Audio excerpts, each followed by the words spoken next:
नमस्कार। कुंभ में अब सिर्फ 8 दिन बचे, लेकिन श्रद्धालुओं की भीड़ कम नहीं हो रही है। सफर सरल हो या कठिन, कुंभ आने वालों की भीड़ थम नहीं रही है। एक तरफ सड़कों पर गाड़ियां रेंग रही हैं, तो दूसरी तरफ संगम में नावों का जाम लग चुका है। लेकिन इन सब के बीच एक रिपोर्ट सामने आई है, एक ऐसी रिपोर्ट जिसने सबके होश उड़ा दिए हैं, सबको डरा कर रख दिया है। दोस्तों, सीपीसीबी की इस रिपोर्ट ने यूपी सरकार की पोल खोल दी है। रिपोर्ट से खुलासा हुआ है कि महाकुंभ में संगम का पानी पीना तो दूर की बात है, नहाने के भी लायक नहीं है। 54 करोड़ से ज्यादा लोगों के स्वास्थ्य के साथ किस तरीके से खिलवाड़ हुआ है, वो इस रिपोर्ट से क्लियर हो चुका है। दोस्तों, अब तक महाकुंभ में भगदड़ हुई, कुंभ पहुंचने के लिए रेलवे स्टेशन पर भी भगदड़ हुई, कई बार आग लगी, जिससे हजारों लोगों की जान चली गई। कई तो अभी भी अस्पताल में भर्ती हैं। मरने वालों का क्लियर आंकड़ा सरकार अब तक दे भी नहीं पाई थी कि इस बीच गंगा यमुना नदी के पानी को लेकर सेंट्रल पोल्यूशन कंट्रोल बोर्ड की एक चौंकाने वाली रिपोर्ट सामने आती है। रिपोर्ट में राष्ट्रीय हरित अधिकरण को सूचित किया जाता है कि दोनों नदी यानी गंगा और यमुना का पानी जो है वो पीना तो दूर, नहाने के भी लायक नहीं है। सीपीसीबी ने 17 फरवरी को अपनी रिपोर्ट नेशनल ग्रीन ट्रिब्यूनल में दाखिल की है। दोस्तों, सीपीसीबी ने प्रयागराज में 9 से 21 फरवरी के बीच कुल 73 अलग अलग जगहों से सैंपल इकट्ठा किए थे। अब उनके जो जांच के नतीजे थे वो सामने आ चुके हैं। सेंट्रल पोल्यूशन कंट्रोल बोर्ड की रिपोर्ट में गंगा और यमुना नदी के पानी को लेकर क्या कुछ बताया गया है, आप इस रिपोर्ट को देखिए और समझने की कोशिश कीजिए। मैं आपको ये रिपोर्ट बताती हूँ, दैनिक भास्कर ने ये रिपोर्ट जारी की है। इसमें क्या कुछ लिखा है देखिए। 6 मानकों पर जांचा गया है गंगा का और यमुना का पानी। सेंट्रल पोल्यूशन कंट्रोल बोर्ड ने जो रिपोर्ट जारी की है उसमें कुल 6 पैमानों पर गंगा और यमुना नदी के पानी को जांचा गया है।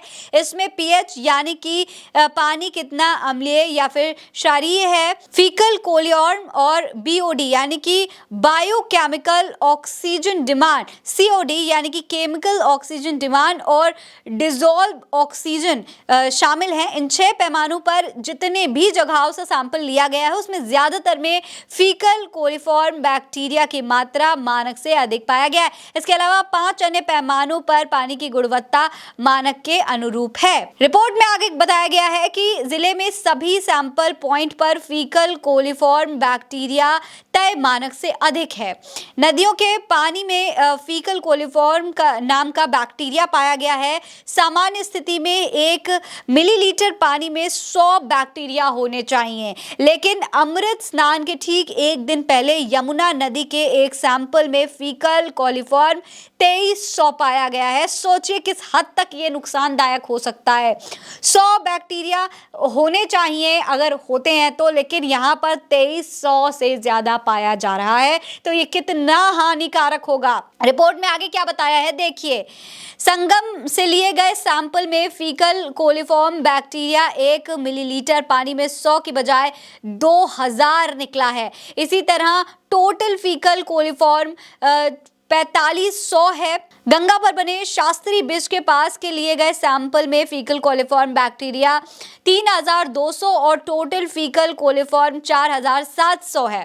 संगम से दूर वाले हिस्से में दोनों की संख्या कम है। फाफामऊ चौराहे के पास से लिए गए सैंपल में फीकल कोलिफॉर्म बैक्टीरिया 1 मिलीलीटर पानी में 100 के बजाय 790 पाया गया है। इसी तरीके से राजापुर मेहदौरी में ये 930 पाया गया है। झूसी में सतनाग घाट और रेडियो कॉलोनी के पास इसकी जो मात्रा है वो 920 पाई गई है। नैनी में अरैल घाट के पास ये 680 है। राजापुर में ये 940 पाया गया है। ऐसे में ये सेंट्रल पोल्यूशन कंट्रोल बोर्ड के मानकों के मुताबिक ये सी कैटेगरी में आता है। सोचिए दोस्तों किस कदर हानिकारक पानी होगा संगम का। इसमें पानी को बिना प्यूरिफिकेशन और डिसइंफेक्ट किए नहाने के लिए भी इस्तेमाल नहीं किया जा सकता है। अब दोस्तों, इस रिपोर्ट में यह भी बताया गया है कि इस पानी को बिना प्योरीफाई किए आप नहा तक नहीं सकते हैं। अगर आप इससे नहा लेते हैं तो बड़ी बीमारियां हो जाएंगी आपको। तो सोचिए ये पानी में जब इतने सारे लोग नहाने पहुंचे होंगे तो उन्हें किस हद तक इसका नुकसान पहुंचा होगा, उनके शरीर को किस हद तक नुकसान पहुंचा होगा। और यहाँ पर कई लोग ऐसे भी हैं जो संगम का पानी पीने के लिए इस्तेमाल करते हैं। प्रयागराज में ज्यादातर यही पानी इस्तेमाल किया जाता है। सोचिए किस हद तक ये जो पानी है ये इन तमाम लोगों के लिए नुकसानदायक हुआ होगा। इसके इसके अलावा रिपोर्ट में यह भी बताया कि मानक से अधिक फीकल कोलिफॉर्म बैक्टीरिया बीमारियों की वजह है। जी हाँ, बनारस हिंदू यूनिवर्सिटी में गंगा नदी पर रिसर्च करने वाले प्रोफेसर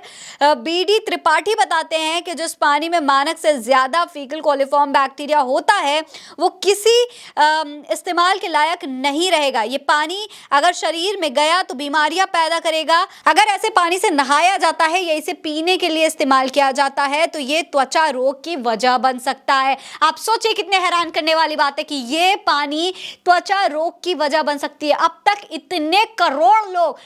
करोड़ों लोग यहाँ पर आ चुके हैं और उन करोड़ों लोगों ने इस पानी में स्नान किया है अपने पाप धुलने के लिए, लेकिन उनको क्या कुछ मिला, उनके साथ, उनके शरीर के साथ किस तरीके से खिलवाड़ हुआ, ये सोचने वाली बात है।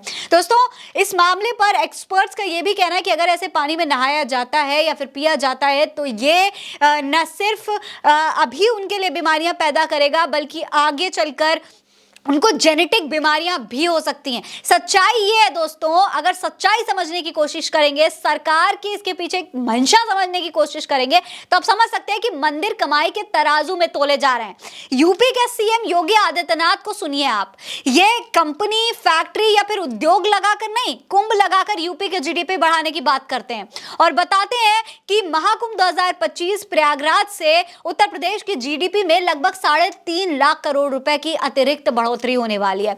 और मुस्कान पर इनकी जरा विशेष ध्यान दीजिएगा, देखिए जरा इनकी ये बाइट सुनिए। मैं पूछना चाहूंगा कि कोई निवेश आज के दिन पे ऐसा है क्या जहां पे आप जो मूल पूंजी लगाएंगे वो मूल पूंजी के साथ साथ उतना अतिरिक्त प्रॉफिट कमा करके वह आपको, यानी वो प्रोजेक्ट मात्र 21 दिन में उतना पैसा कमा ले। लेकिन ये स्पिरिचुअल टूरिज्म में संभव है और ये प्रयागराज में एक जगह में हुआ है। ऐसे ही लाखों लोगों को कार्य मिला है, उनकी आमदनी बढ़ी है और यह आमदनी अल्टीमेटली यूपी की आमदनी के साथ बढ़ने जा रही है। मेरा अनुमान है कि यह संख्या 60 करोड़ तक पहुंचती है।